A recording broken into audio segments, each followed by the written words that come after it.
జై శ్రీరామ్. ఈరోజు నేను మాట్లాడడానికి ఒక చిన్న కారణం ఉంది. మన సనాతన ధర్మం గురించి ఎవరు దొరుకుతాడు ఇష్టం ఉన్నట్టు మాట్లాడతారు. అది తెలిసి మాట్లాడతారా తెలియక మాట్లాడతారా నాకు అర్థం కాలే. తెలుసుకోర్రి, ప్రతిదానికి ఒక రీజన్ ఉన్నది, ప్రతిదానికి ఒక కథ ఉన్నది. సనాతన ధర్మం అంటే అది ఏదో కులానికి మతానికి సంబంధించింది అసలే కాదు. భగవద్గీత ఉన్నది. భగవద్గీత ఏం చెప్పింది? పుట్టిన జాతస్య హీద్రోహో మృత్యు ధ్రువం జన్మ మృతస్య చ తస్మార్థ పరిహార్యేడితే నత్వం శోచితో మర్హసి. అంటే దానికి అర్థం ఏంటంటే పుట్టిన ప్రతి ఒక్కరు రావాలి, సచ్చిన ప్రతి ఒక్కరు మళ్ళీ పుట్టాలి. దీనికి ఎన్నో జరిగినాయి. ప్రతి ఒక్కడు పుట్టినోడు వస్తాడు, సచ్చినోడు పుడతాడు. వీటికి అంటే నువ్వు చూసినావా, నువ్వు సచ్చి చూసినావా, నువ్వు సచ్చినా చూపెట్టు, మళ్ళీసారి ఉట్టి చూపెట్టు అంటాడు వాడు. ఆడవాడు నాకు కామెంట్ పెట్టిండు.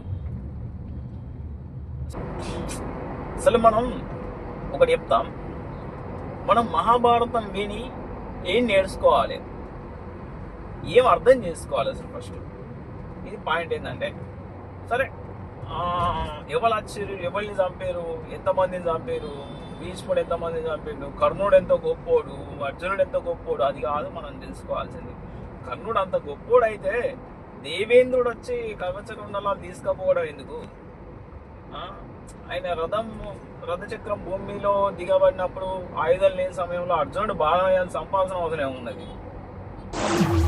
250 సంవత్సరాలు బతికిన భీష్ముడు, ఎంతో యుద్ధంలో ఆరితేరిన నైపుణ్యం కలిగిన భీష్ముడు 40 ఏళ్ళ యువకుని చేతిలో అర్జునుడి చేతిలో జరపాల్సిన అవసరమే ఉన్నది. ఇంకా 16 సంవత్సరాల నిండని ఒక యువకుడు అభిమన్యుడు, ఆ 16 సంవత్సరాల నిండని యువకుడిని చంపేందుకు ఆయన చుట్టూ కర్ణుడు లాంటి మహారాజులు ఎంతో మంది ఉండి ఆయన చంపాల్సిన అవసరం రైట్. సరే, ఇంకోటి, తన దగ్గర ఉన్న 3 బాణాలతో కురుక్షేత్రం యుద్ధాన్ని మొత్తాన్ని 1 నిమిషంలో కంప్లీట్ చేస్తాడు ఆయన. ఆ యుద్ధం జరిగే 2 రోజుల ముందు తన తలను తీసి ఒక కొండ పైన పెట్టిడు. దానికి కారణం ఏంటి? ఇది అంతటి కారణం ధర్మం ధర్మం ధర్మం అంతే. ధర్మం నిలబడాలంటే ఇవన్నీ జరగక తప్పది. అంటే ఇప్పుడు నేను ఈ చెప్పిన ముచ్చట్లన్నీ ఇది తల తీసి పెట్టేది, 250 సంవత్సరాలు భీష్ముడు బతికింది, 16 సంవత్సరాలు, ఇవన్నీ నేను ఏదో ఉత్తమ ముచ్చట్లు చెప్తలేను. ఇవన్నిటికీ ప్రూఫ్లు ఉన్నాయి, ఇవన్నిటికీ చరిత్ర ఉంది.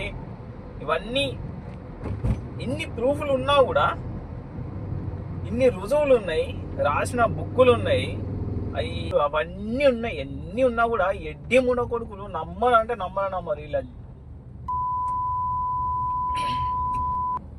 సరే, నాకు తెలిసిన ఒక ఫ్రెండ్, ఒక క్రిస్టియన్ ఆయన నన్ను ఒక ప్రశ్న అడిగిండు. అది గమ్మత్తున్నది. ఆయన ఏంటంటే పూర్వం వరాహస్వామి అవతారంలో ఉన్నప్పుడు భూమిని హిరణ్యాక్షుడు ఒక సముద్రంలో దాచిపెడతారని చెప్పి పెట్టిండు కదా. సరే, ఈ భూమినే సముద్రం ఉంటుంది, సముద్రంలో మళ్ళీ భూమిని ఎట్లా పెట్టిండు? ఇవన్నీ కట్టుకథలే, మీ అన్నీ ఏం లేదు అని చెప్పేసి నన్ను అన్నాడు.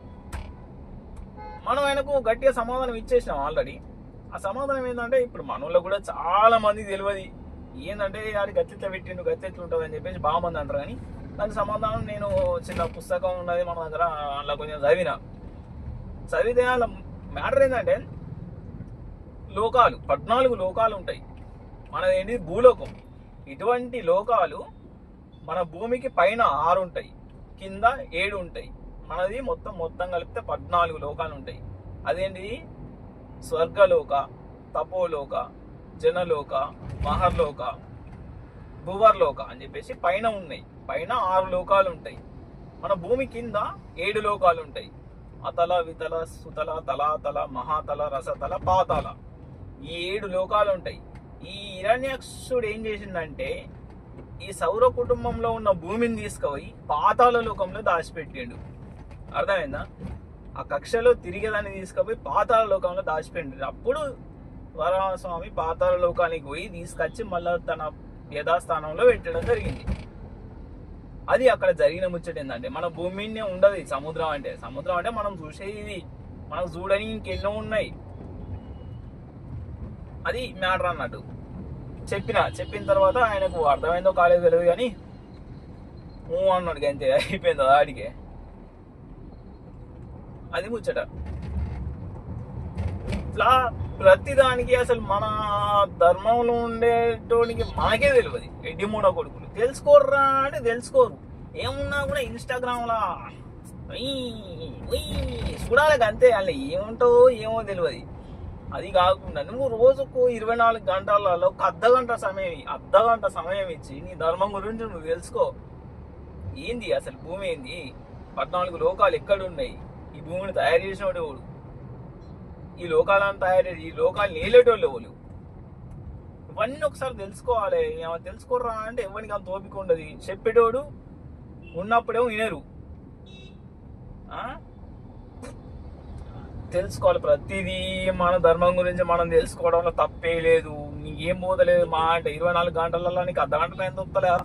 తాగేటందుకు గంటలు కొడతారు లేడీస్ ఇంకా బాగా.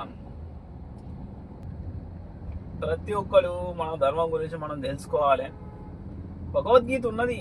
అది భగవద్గీత అనేది ఒక కులానికి సంబంధించింది కాదు, ఒక మతానికి సంబంధించింది కాదు.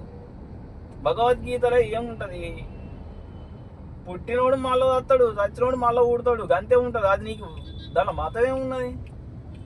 ఏంటంటే జనాలకు అర్థం కాక అది హిందువులకే అంకితం అని చెప్పేసి ఒకటి పెట్టిరు.